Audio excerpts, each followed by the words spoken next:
It is Tuesday, January the 4th. I am your host, Jon Cohen, covering the news in our nation this week from sea to shining sea.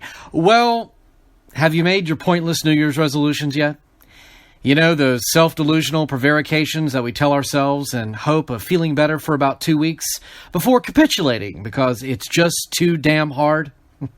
I'm just kidding. Even though most New Year's resolutions are short-lived, I hope that each and every one of you do hold fast to your New Year's resolutions, whether it be to drink less or exercise more, even if it's for just 2 weeks. I'll give you 3 before you cave.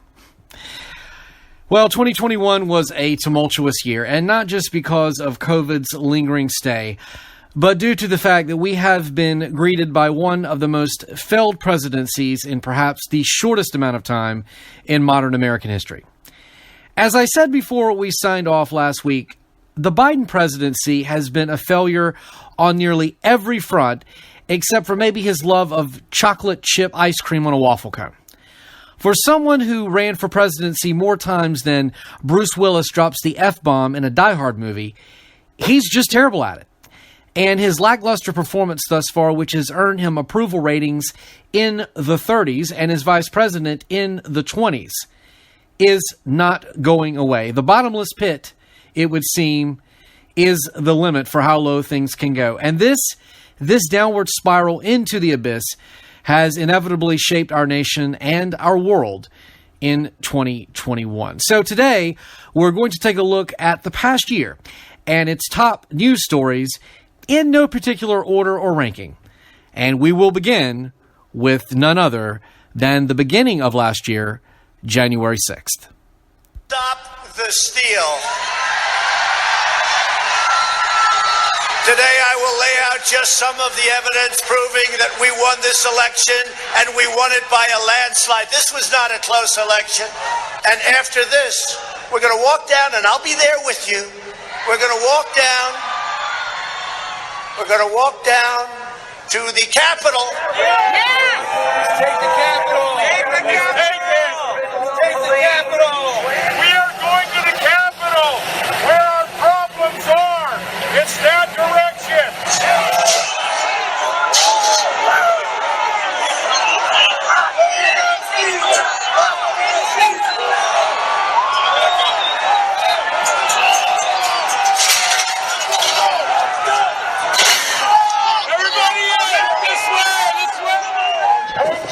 That, of course, was part of the montage from the Senate impeachment trial that was played during President Trump's impeachment trial.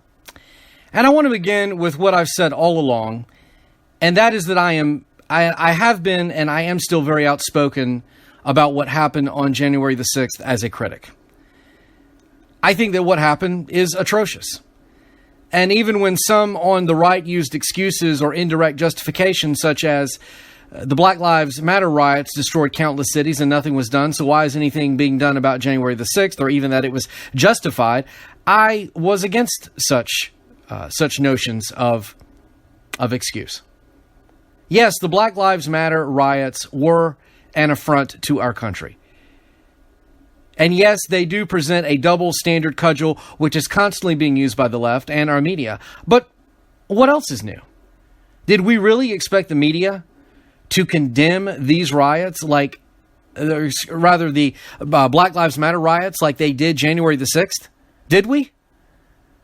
The world I live in is one where anyone linked to conservative values, and certainly anyone linked to Donald Trump, is an evil, no good, very bad person, according to the mainstream media.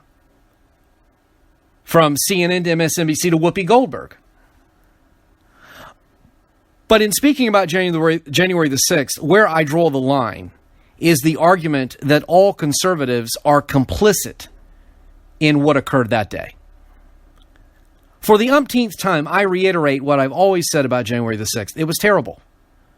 The actions of idiots that day will forever be a permanent stain upon the history of our country. But, contrary to the common played theme of the left, at no time was our nation in serious jeopardy. At no time was our democracy in peril of being destroyed by a coup d'etat. Hours after the conflagration took place, the Congress voted, Democrat and Republican alike. Remember, Mike Pence, as president of the Senate, was the one that certified the vote, a Republican. And that vote, that certification, was that Joe Biden is the 46th president of the United States. Not a very good one, mind you, but the duly elected president nonetheless. But what conservatives cannot and should not continue to be subjected to is the allegation that all persons who voted for Donald Trump are racists and bigots and insurrectionists. No more should they be subjected to this than the idea that every Democrat is an anti-Semite because Ilhan Omar is an anti-Semite. But if Democrats want to run with the one-size-fits-all philosophy, then let them. Seriously, let them, and it will be their undoing in this year's midterms. You see, the one thing Americans hate more than being told what to do is being told that you are culpable by your personal choices within the context of a larger group. You're a Republican, so you must be a racist. You're a Southerner, so you must love the Confederate flag. You're a rural white voter, so you must embrace Jim Crow era politics. This has been the talking point of the left for quite some time now, and for a while it worked, but not anymore. Curious to know how poorly it's working now? Just look at November's elections, specifically Virginia. People are tired of being shoehorned into a stereotype due to their political affiliation, and the Democratic Party playbook has continued to use this tactic with conservatives regarding January the 6th. If the goal of the January 6th Commission is to unearth the deep, dark secrets of some clandestine conspiracy, which all they have managed to unearth so far is the fact that Donald Trump's own kids told him to do something about it, if that is all they're going to unearth, then Democrats will succeed only in unearthing their defeat this coming November with tired rhetoric from which people are ready to move forward. Minnesota, County of Hennepin, District Court, 4th Judicial District, State of Minnesota Plaintiff versus Derek Michael Chauvin, Defendant. Verdict, Count 1. Court File Number 27, CR 20-12646. We, the jury, in the above entitled matter as to Count 1, unintentional second-degree murder while committing a felony, find the defendant guilty. This verdict agreed to this 20th day of April, 2021 at 1:44 p.m. Signed, Juror Foreperson, Juror Number 19. Same caption, verdict Count 2. We, the jury, in the above entitled matter as to Count 2, third-degree murder, perpetrating an eminently dangerous act, find the defendant guilty. This verdict agreed to this 20th day of April, 2021 at 1:45 p.m. Signed by Jury Foreperson, Juror Number 19. Same caption, verdict Count 3. We, the jury, in the above entitled matter as to Count 3, second-degree manslaughter, culpable negligence, creating an unreasonable risk, find the defendant guilty. This verdict agreed to this 20th day of April, 2021 at 1:45 p.m. Jury Foreperson 019. I would be remiss if I did not mention the Derek Chauvin trial and verdict as one of our major news stories this year. The George Floyd murder and subsequent riots were the manifestation of a storm, which had been brewing for quite some time in America. And while race had been exacerbated by both sides of the aisle, there is no doubt that Barack Obama's presidency elevated racial tensions to a whole new level.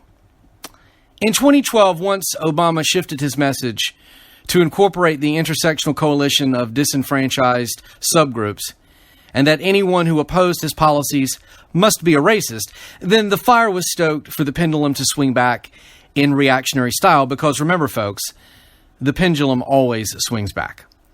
That reaction to Obama creating an opposite and equal reaction was, you guessed it, Donald Trump. Remember this, folks, and historians will probably write the same. Trump was elected because he was the antithesis of Obama.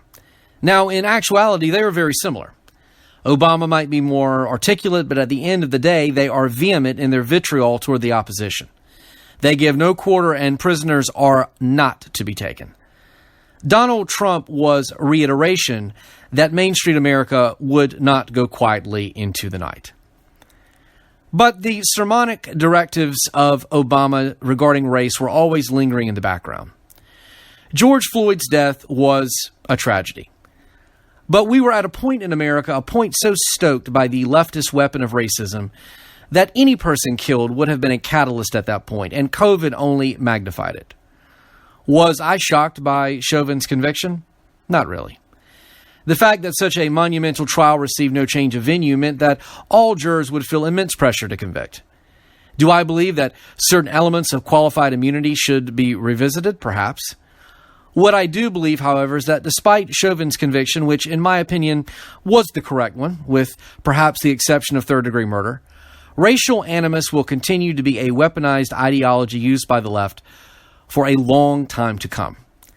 From members of their own party last week in Joe Manchin to cancel culture victims such as racial Kirk Connell on the garbage TV show The Bachelor, calling someone the R word and using watered-down versions of CRT in our schools will continue to haunt our nation for the foreseeable future. Pass this responsibility onto a fifth. After consulting closely with our allies and partners, with our military leaders and intelligence personnel, with our diplomats and our development experts, with the Congress and the Vice President, as well as with Mr. Ghani and many others around the world, I've concluded that it's time to end America's longest war. The maxim which applies most to American foreign policy is, no one cares what happens abroad unless it makes us look bad. And the withdrawal from Afghanistan most definitely checked that box. Afghanistan had been a war which embroiled America for 2 decades. We knew about it. We accepted it. At times, we even ignored it, despite the countless lives and sacrifices which were made.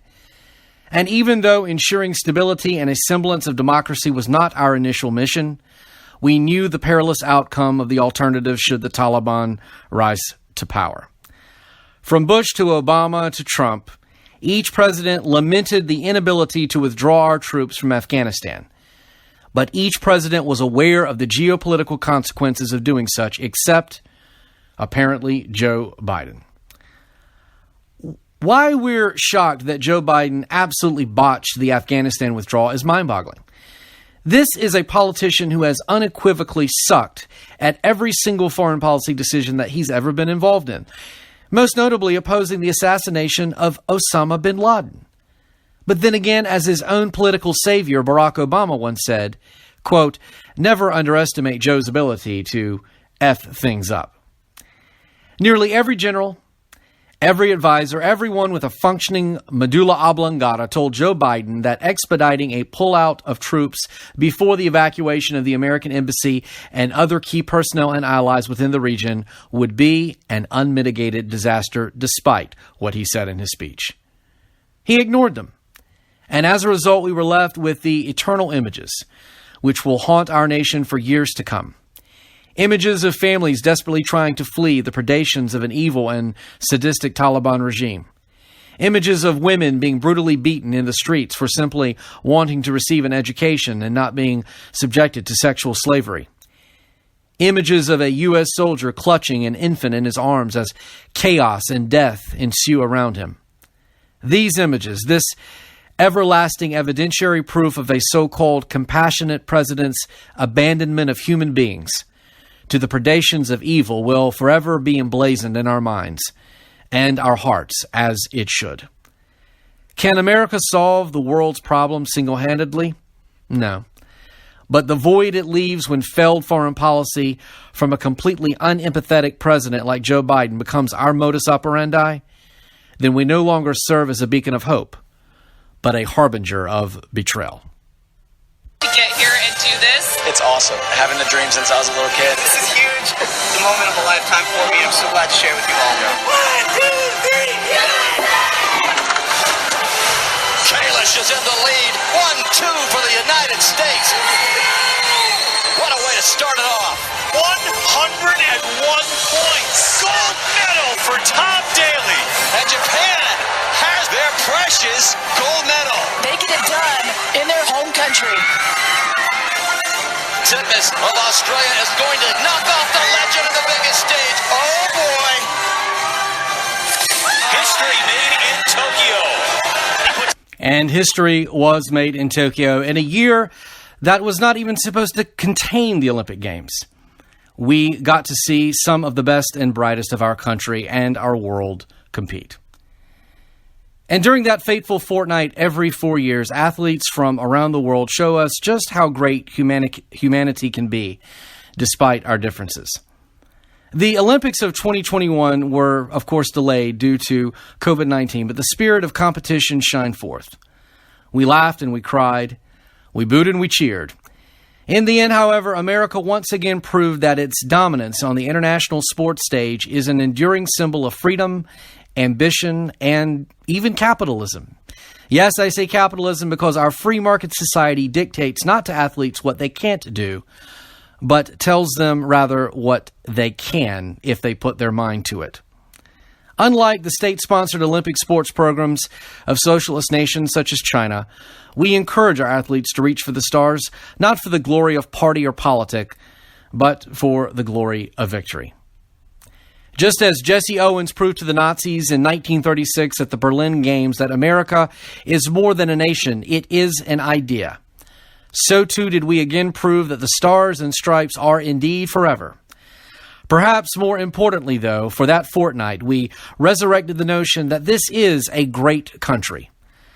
For much of 2020 leading up to the Olympic Games, the self-hatred that had gripped America through kneeling for our national anthem, the idea that the United States was systemically and institutionally racist and that our nation, though once mighty, was doomed by its own historic fallacies, was replaced with pride that our country, a country of immigrants, a country of opportunity, and yes, a country of equity, was center stage as the greatest of all nations at the Olympics by winning 113 medals, 25 more than the second-place country, China.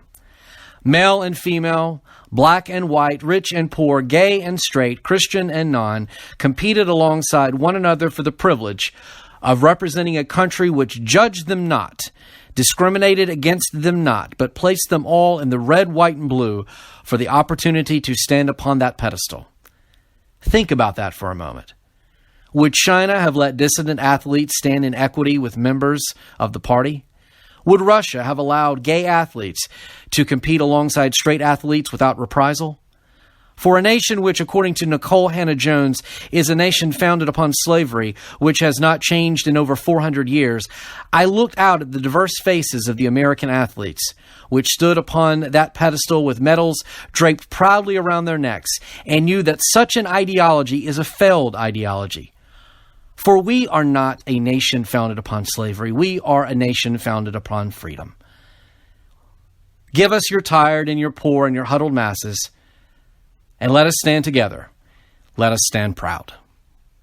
Relentless COVID-19 surge. The Omicron and Delta variants crippling states from coast to coast as the CDC reports record-breaking case numbers for a single day. 3 Americans now testing positive every second. Georgia and Washington now tripling their case averages as hospitalizations are on the rise. The demand for testing soars. It would be virtually impossible to recount the biggest stories of 2021 without recounting the biggest of all, COVID. For nearly 2 years, COVID has ravaged on in the United States and around the world. The advent of Joe Biden's presidency was ushered in with words of victory over COVID and condemnation of Trump's policies. President Biden assured us that he would defeat COVID. Unfortunately, the only thing he succeeded in defeating was weaning himself off inshore and marathons of Car 54, Where Are You? Though I have said before that I don't blame the president for COVID deaths, Trump or Biden. I do blame egoism in believing you can defeat a virus, which, in case you're keeping count, has killed more Americans under Biden than under Trump. Yet the most distressing aspect of the COVID story is our inability to relinquish control over our lives from a fear-mongering administration and media. COVID pandemonium has dominated our lives for the past 2 years. Not only has the death we've faced been the nightmare of our reality, but so has been the countless businesses lost, jobs destroyed, and lives wrecked. The numbers show time and again that Omicron isn't as deadly as Delta. But it doesn't matter. As long as there is COVID, there is fear.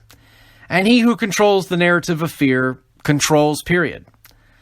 Why the continued shutdown of schools and universities when we know that the young are, large in part, not at risk of dying from COVID? Why the cancellation of college bowl games when college athletes, the models of human health, are not dying from this virus? Why the inability to see COVID for what it is, an endemic virus that will be with us for many years to come? But more importantly, why the continual capitulation of our own rational decision-making processes to politically motivated bureaucrats who care nothing of your health but only of power? You mask while they don't. You aren't allowed to dine out when they throw parties at posh restaurants. You are told to shelter in place while they sun on a beach in Cancun. Why do you continue to grant these people control over your lives? God gave you a brain. I hope that brain tells you to get vaccinated because vaccines are a miracle. They save lives. For the vaccinated, you are protected. Remember that. Remember that's why you got the vaccine in the first place. And for the unvaccinated, you have made a conscious choice whether I agree with it or not. In the end, though, make the decision to follow data and not the opinions of your sainted public health professionals. 2021 was a year which the history books will inevitably look back at with several viewpoints, some good, some bad, some ugly. But whatever your take on 2021, remember, it's behind us now. 2022 awaits.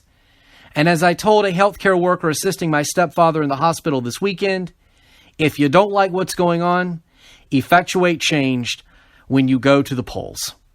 If your slogan is, Joe has got to go, then start with his party this year in the midterms, and then wrap it up with him in 2024. Well, that's all for today. We'll see you back later this week. I am Jon Cohen, and this has been Coast to Coast, the Conservative Podcast.